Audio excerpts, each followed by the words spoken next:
السلام علیکم الحمد للہ رب العالمین والصلاة والسلام علی رسولہ الکریم والانبیاء والمرسلین اما بعد قال رسول اللہ صلی اللہ علیہ وسلم من دعا الى هدى كان له من الاجر مثل اجور من تبعه لا ينقص ذلك من اجورهم شيئا۔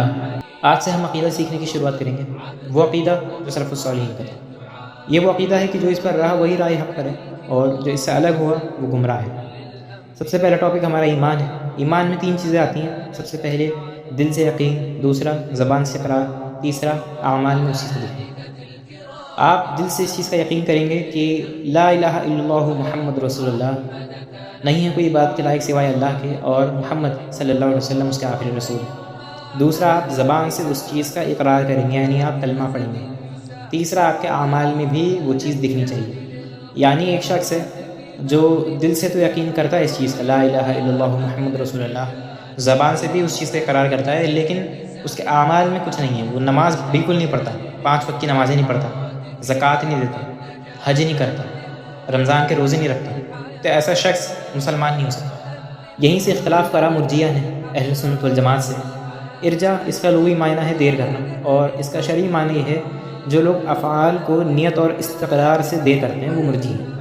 یعنی اس کا مطلب یہ ہے کہ جو لوگ ایمان میں اعمال کو حصہ نہیں مانتے، یعنی وہ لوگ یہ کہتے ہیں کہ اعمال جو ہیں وہ ایمان کا حصہ نہیں ہے، صرف دل سے یقین کر لینا اور زبان سے اس چیز کا اقرار کر لینا یہ کافی ہے، اعمال میں وہ چیز دکھے نہ دکھے فرق نہیں پڑتا، یعنی وہ شخص پھر بھی ایمان والا رہے گا، پھر بھی مسلمان رہے گا۔ مرجیہ یہ بھی کہا کرتے تھے کہ جو شخص فرض نماز چھوڑ دے، رمضان کے روزے چھوڑ دے، زکوٰۃ چھوڑ دے، حج چھوڑ دے، اور جو بھی فرائض اس کے اوپر ہیں ان جنرل وہ چھوڑ دے، تو ایسے شخص کی ہم تکفیر نہیں کر سکتے، یعنی ایسا شخص ایمان والا ہے، مسلمان ہے۔ یہ بات وہی کہہ سکتا ہے جو یہ مانتا ہو کہ ایمان صرف دل سے یقین کرنا اور زبان سے اقرار کرنا ہے، اعمال میں وہ چیز دکھے نہ دکھے فرق نہیں پڑتا۔ اسی لیے امام حرب ابن اسماعیل الکرمانی رحمہ اللہ فرماتے ہیں کہ ایسے لوگوں کے مرجی ہونے میں کوئی شک ہی نہیں ہے جو یہ بات کرتے ہیں۔ امام حمیدی رحمہ اللہ اور امام احمد بن حنبل رحمہ اللہ فرماتے ہیں جس شخص نے ایسی بات کہی وہ اس نے کفر کر دیا۔ اہل سنت والجماعت کا عقیدہ یہ تھا، سلف الصالحین کا عقیدہ یہ تھا کہ ایمان گھٹتا بھی ہے اور بڑھتا بھی ہے۔ مرجیہ کی بھی کئی قسمیں نکلی، ان میں ایک قسم یہ تھی جو یہ کہا کرتی تھی کہ ایمان صرف دل کا عمل ہے، یعنی دل سے یقین کرنا ہے بنا زبان کے اقرار کے، یعنی زبان کا اقرار ضروری نہیں ہے۔ کچھ نہیں کہا کہ ایمان صرف زبان کا عمل ہے دل کے بغیر، یعنی دل میں ماننا ضروری نہیں ہے اس چیز کو۔ اور زیادہ تر نے یہ بات کہی کہ ایمان دل اور زبان دونوں کا عمل ہے، یعنی دل سے بھی یقین کرنا ہے اور زبان سے بھی اس چیز کا اقرار کرنا ہے۔ ان میں سے کسی نے بھی افعال یعنی آؤٹ ورڈ ایکشنز کو ایمان کا حصہ نہیں مانا، جبکہ سلف الصالحین کا عقیدہ یہ تھا کہ ایمان دل سے یقین، زبان سے اقرار اور اعمال میں دکھنا، یہ تینوں چیزیں ایمان کا حصہ ہیں، یہ تینوں چیزیں ایمان میں شمار ہے، ان کے بنا ایک شخص مسلمان نہیں ہو سکتا۔ ایک فرقے نے کہا کہ ہم کامل مومنین ہیں، لیکن اللہ کی نظروں میں بھی ہم کامل مومنین ہیں، ایسا ہم نہیں کہتے، اور ایمان زبان سے اقرار اور اعمال میں ہے، یعنی انہوں نے یہاں پر اعمال کو بھی ایمان کا حصہ مان لیا۔ اس لیے حرب ابن اسماعیل الکرمانی رحمہ اللہ فرماتے ہیں کہ یہ سب سے بہترین مرجیہ میں سے تھے، کیونکہ ان کا عقیدہ جو تھا وہ اہل سنت والجماعت کے عقیدے سے سب سے زیادہ قریب تھا، لیکن یہ لوگ ایمان میں استثناء کو نہیں مانتے تھے، یہ استثناء کو نکارتے تھے، جبکہ سلف الصالحین کا یہ عقیدہ تھا کہ ہم ایمان میں استثناء یعنی ایکسیپشن کو مانتے ہیں۔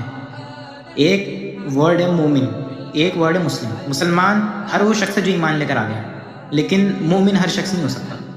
مومن وہ ہے جو اپنے ایمان کو پرفیکٹ کرنے میں لگا رہتا ہو، اور اللہ نے جس چیز کو چھوڑنے کا حکم دیا اس کو چھوڑتا ہو، جس سے منع کرا اس سے رکتا ہو، اس کو کرنے کا حکم دیا وہ کرتا ہو، اللہ کی عبادت اس طریقے سے کرتا ہو جس طریقے سے اللہ عبادت کو پسند کرتا ہے، ایسا شخص مومن ہے۔ اور ایک مومن کبھی بھی یہ بات نہیں کہہ سکتا کہ میں مومن ہوں، کیونکہ اس کو ہمیشہ یہ ڈر لگ رہے گا، جیسے سلف الصالحین کو یہ ڈر لگا رہتا تھا کہ وہ نفاق میں نہ پڑ جائیں۔ یہ اس میں ایک طریقے سے تکبر بھی ہے کہ وہ اپنا کو مومن بتا رہا ہے، جبکہ مومن ہر شخص نہیں ہو سکتا۔ تو اس لیے سلف الصالحین ایمان میں استثناء کے قائل تھے، لیکن مرجیہ ایمان میں استثناء کو نہیں مانتے تھے۔ جب ہم سے پوچھا جائے کہ کیا ہم مومن ہیں تو ہم 3 میں سے ایک جواب دے سکتے ہیں۔ سب سے پہلا کہ میں مومن ہوں انشاءاللہ، یا ہم کہہ سکتے ہیں دوسرا کہ میں امید کرتا ہوں کہ میں مومن ہوں، یا تیسرا یہ کہ میں نے اللہ، اس کے فرشتے، اس کی کتابوں اور اس کے رسولوں میں ایمان لایا۔ کچھ مرجئہ نے کہا کہ ایمان کلام میں ہے، یعنی سپیچ میں ہے، اور اس کا اثبات اعمال میں ہے، لیکن اعمال ایمان کا حصہ نہیں ہے۔ پھر بھی لیکن اعمال جو ہیں وہ فرض ہیں اور ایمان کلام میں ہے، یہ ان کا عقیدہ تھا۔ اور وہ یہ بھی کہا کرتے تھے کہ ہمارے نیک اعمال قبول ہوتے ہیں، اور اللہ کے یہاں ہم مومن ہیں، اور ہمارا ایمان جبریل کے ایمان کے برابر ہے علیہ السلام۔ یہ جتنی بھی ارجا کا میں نے تذکرہ کیا ہے یہ سب کی سب بدعات ہیں. جو شخص اس میں مانے وہ مبتدی ہے، مرجی ہے. لیکن ایک ارجا ایسی ہے جس سے انسان سیدھا کافر ہو جاتا ہے، وہ ارجا ہے جہمیہ کی. وہ یہ کہا کرتے تھے کہ ایمان صرف دل میں مان لینا ہے، یعنی صرف دل میں مان لینا کافی ہے، زبان سے اقرار کرنا اور اعمال میں دکھنا اس چیز کا وہ ضروری نہیں ہے، صرف انسان دل میں مان لے اس چیز کو وہ کافی ہے. امام اسحاق بن رہوی رحمہ اللہ فرماتے ہیں کہ جو یہ شخص یہ بات کہے کہ صرف میرا دل میں مان لینا کافی ہے، مجھے ضرورت نہیں ہے میرے ایمان کو زبان سے اقرار کرنے کی، وہ کہتے ہیں ایسا شخص جہمی ہے، کافر ہے.